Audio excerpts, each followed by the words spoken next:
Hi, I'm Jeff from Assembly. I'm going to load this onto the line, and I'm going to show you a bit of a problem. We have a really nice machine here, but it's a little quirky, and it has some issues, and I'm going to see if we can fix that.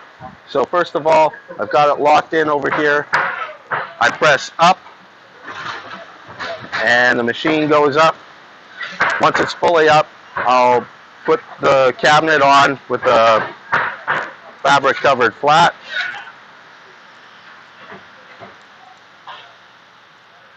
And there we go.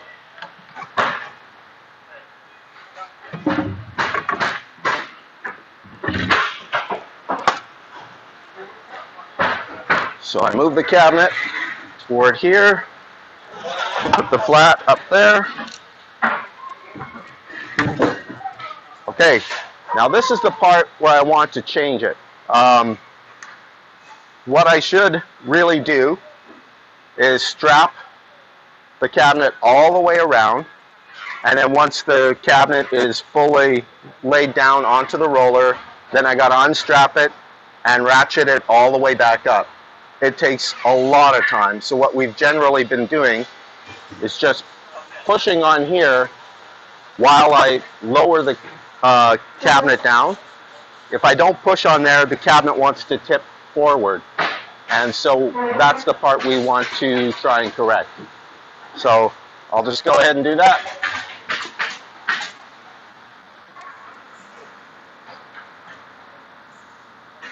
Once gravity takes over, I don't have to hold it anymore.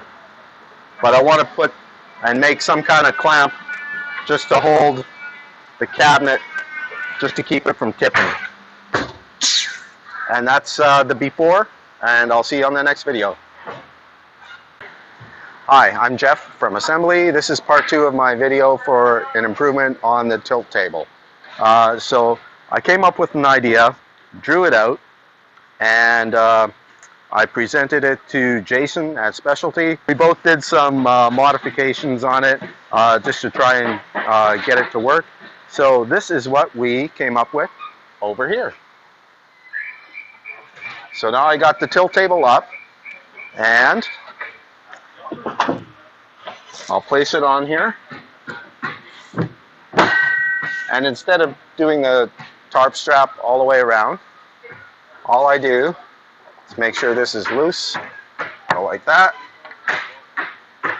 And now it's locked in. This can't go anywhere. And it keeps it right onto the table. This is the first time doing it, so it's news for me too. I just wanted to see how it worked. And so far it's working really good. And in order to release it, you just do the opposite. Undo that. Move the table back into the line. And move it on.